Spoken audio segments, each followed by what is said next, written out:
Hi. Welcome to the Classic Storytellers podcast. Please subscribe to our channel and we'll be bringing you classic stories every week. I'm Danny, your AI host from Aicast. Let's continue with a study in Scarlet.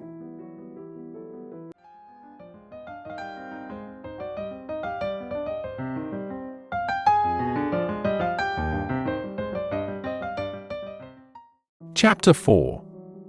What John Rance Had to Tell. It was 1 o'clock when we left number 3, Lauriston Gardens. Sherlock Holmes led me to the nearest telegraph office, whence he dispatched a long telegram. He then hailed a cab and ordered the driver to take us to the address given us by Lestrade. There is nothing like first-hand evidence. As a matter of fact, my mind is entirely made up upon the case, but still we may as well learn all that is to be learned. You amaze me, Holmes. Surely you are not as sure as you pretend to be of all those particulars which you gave. There's no room for a mistake. The very first thing which I observed on arriving there was that a cab had made 2 ruts with its wheels close to the curb. Now, up to last night, we have had no rain for a week, so that those wheels which left such a deep impression must have been there during the night. There were the marks of the horse's hoofs, too, the outline of one of which was far more clearly cut than that of the other 3, showing that that was a new shoe. Since the cab was there after the rain began, and was not there at any time during the morning, I have Gregson's word for that. It follows that it must have been there during the night, and, therefore, that it brought those 2 individuals to the house. That seems simple enough, but how about the other man's height? Why, the height of a man, in 9 cases out of 10, can be told from the length of his stride. It is a simple calculation enough, though there is no use my boring you with figures. I had this fellow's stride both on the clay outside and on the dust within. Then I had a way of checking my calculation. When a man writes on a wall, his instinct leads him to write about the level of his own eyes. Now that writing was just over 6 feet from the ground. It was child's play. And his age? I asked. Well, if a man can stride 4.5 feet without the smallest effort, he can't be quite in the sere and yellow. That was the breadth of a puddle on the garden walk which he had evidently walked across. Patent leather boots had gone round, and square toes had hopped over. There is no mystery about it at all. I am simply applying to ordinary life a few of those precepts of observation and deduction which I advocated in that article. Is there anything else that puzzles you? The fingernails and the trichinopoly. The writing on the wall was done with a man's forefinger dipped in blood. My glass allowed me to observe that the plaster was slightly scratched in doing it, which would not have been the case if the man's nail had been trimmed. I gathered up some scattered ash from the floor. It was dark in color and flaky, such an ash as is only made by a trichinopoly. I have made a special study of cigar ashes. In fact, I have written a monograph upon the subject. I flatter myself that I can distinguish at a glance the ash of any known brand, either of cigar or of tobacco. It is just in such details that the skilled detective differs from the Gregson and Lestrade type. And the florid face? Ah, that was a more daring shot, though I have no doubt that I was right. You must not ask me that at the present state of the affair. I pass my hand over my brow. My head is in a whirl. The more one thinks of it, the more mysterious it grows. How came these 2 men, if there were 2 men, into an empty house? What has become of the cabman who drove them? How could one man compel another to take poison? Where did the blood come from? What was the object of the murderer, since robbery had no part in it? How came the woman's ring there? Above all, why should the second man write up the German word RACHE before decamping? I confess that I cannot see any possible way of reconciling all these facts. My companion smiled approvingly. You sum up the difficulties of the situation succinctly and well. There is much that is still obscure, though I have quite made up my mind on the main facts. As to poor Lestrade's discovery, it was simply a blind intended to put the police upon a wrong track by suggesting socialism and secret societies. It was not done by a German. The A, if you noticed, was printed somewhat after the German fashion. Now, a real German invariably prints in the Latin character, so that we may safely say that this was not written by one, but by a clumsy imitator who overdid his part. It was simply a ruse to divert inquiry into a wrong channel. I'm not going to tell you much more of the case, Doctor. You know a conjurer gets no credit when once he has explained his trick, and if I show you too much of my method of working, you will come to the conclusion that I am a very ordinary individual after all. I shall never do that. You have brought detection as near an exact science as it ever will be brought in this world. My companion flushed up with pleasure at my words, and the earnest way in which I uttered them. I had already observed that he was as sensitive to flattery on the score of his art as any girl could be of her beauty. I'll tell you one other thing. Patent Leathers and Squaretoes came in the same cab, and they walked down the pathway together as friendly as possible, arm, in all probability. When they got inside, they walked up and down the room, or rather, Patent Leathers stood still while Squaretoes walked up and down.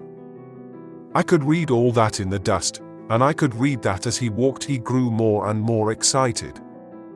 That is shown by the increased length of his strides. He was talking all the while, and working himself up, no doubt, into a fury. Then the tragedy occurred. I've told you all I know myself now, for the rest is mere surmise and conjecture. We have a good working basis, however, on which to start. We must hurry up, for I want to go to Halley's concert to hear Norman Neruda this afternoon. This conversation had occurred while our cab had been threading its way through a long succession of dingy streets and dreary byways. In the dingiest and dreariest of them our driver suddenly came to a stand. "That's Audley Court in there," he said, pointing to a narrow slit in the line of dead-coloured brick. "You'll find me here when you come back." Audley Court was not an attractive locality. The narrow passage led us into a quadrangle paved with flags and lined by sordid dwellings. We picked our way among groups of dirty children and through lines of discoloured linen until we came to number 46, the door of which was decorated with a small slip of brass on which the name Rance was engraved. On inquiry, we found that the constable was in bed, and we were shown into a little front parlour to await his coming. He appeared presently, looking a little irritable at being disturbed in his slumbers. "I made my report at the office," he said. Holmes took a half-sovereign from his pocket and played with it pensively. We thought that we should like to hear it all from your own lips. "I shall be most happy to tell you anything I can," the constable answered with his eyes upon the little golden disc. Just let us hear it all in your own way as it occurred. Rance sat down on the horsehair sofa and knitted his brows as though determined not to omit anything in his narrative. "I'll tell it ye from the beginning. My time is from 10 at night to 6 in the morning. At 11 there was a fight at the White Hart, but bar that all was quiet enough on the beat. At 1 o'clock it began to rain, and I met Harry Mitcher, him who has the Holland Grove beat, and we stood together at the corner of Henrietta Street talking. Presently, maybe about 2 or a little after, I thought I would take a look round and see that all was right down the Brixton Road. It was precious dirty and lonely.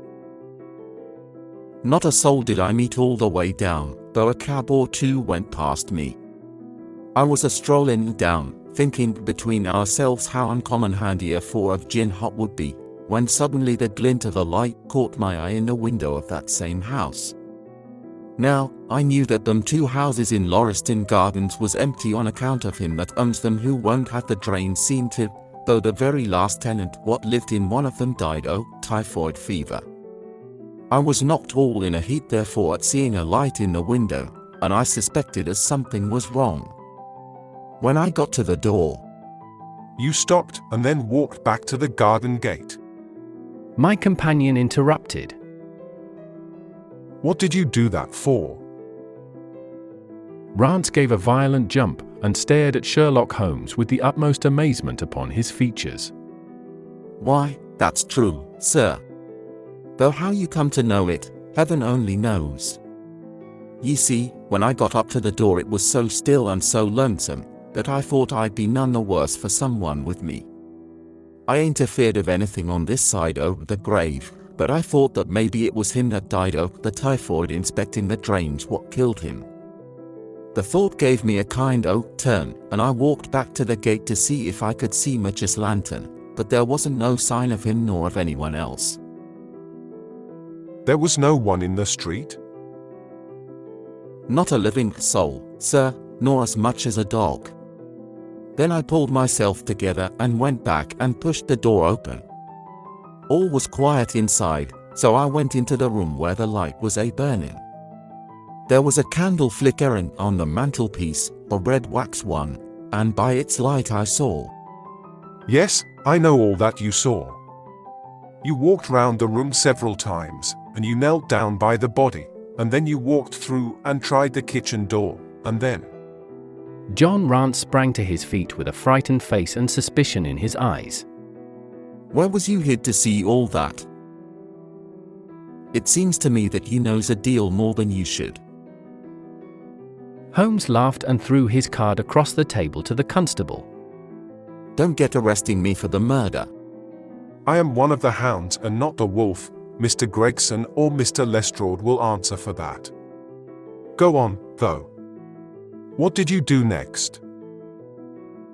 Rance resumed his seat, without however losing his mystified expression.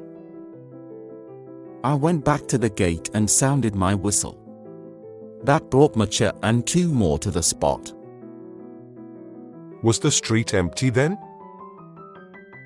Well, it was, as far as anybody that could be of any good goes. What do you mean? The constable's features broadened into a grin. I've seen many a drunk chap in my time, but never anyone so crying drunk as that cove. He was at the gate when I came out, leaning up agin the railings, and singing at the pitch o' his lungs about Columbine's newfangled banner, or some such stuff. He couldn't stand, far less help. What sort of a man was he? John Rance appeared to be somewhat irritated at this digression. He was an uncommon drunk sort o' man. He'd found himself in the station if we hadn't been so took up. His face, his dress, didn't you notice them? Holmes broke in impatiently. I should think I did notice them, seeing that I had to prop him up, me and Ch4 between us. He was a long chap, with a red face, the lower part muffled round. That will do, cried Holmes. What became of him? Would enough to do without looking after him. I'll wager he found his way home all right. How was he dressed? A brown overcoat. Had he a whip in his hand? A whip, no. He must have left it behind. You didn't happen to see or hear a cab after that? No. There's a half-sovereign for you. My companion said, standing up and taking his hat. I am afraid, Rance, that you will never rise in the force. That head of yours should be for use as well as ornament. You might have gained your sergeant's stripes last night. The man whom you held in your hands is the man who holds the clue of this mystery, and whom we are seeking. There is no use of arguing about it now. I tell you that it is so. Come along, Doctor. We started off for the cab together, leaving our informant incredulous, but obviously uncomfortable. The blundering fool, Holmes said, bitterly, as we drove back to our lodgings. Just to think of his having such an incomparable bit of good luck and not taking advantage of it. I am rather in the dark still. It is true that the description of this man tallies with your idea of the second party in this mystery. But why should he come back to the house after leaving it? That is not the way of criminals. The ring, man, the ring, that was what he came back for. If we have no other way of catching him, we can always bait our line with the ring. I shall have him, Doctor. I'll lay you 2-1 that I have him. I must thank you for it all. I might not have gone but for you, and so have missed the finest study I ever came across, a study in Scarlet, eh? Why shouldn't we use a little art jargon? There's the scarlet thread of murder running through the colorless skein of life, and our duty is to unravel it, and isolate it, and expose every inch of it. And now for lunch, and then for Norman Neruda. Her attack and her bowing are splendid. What's that little thing of Chopin's she plays so magnificently? Tra-la-la-lira-lira-lay. Leaning back in the cab, this amateur bloodhound caroled away like a lark while I meditated upon the many-sidedness of the human mind.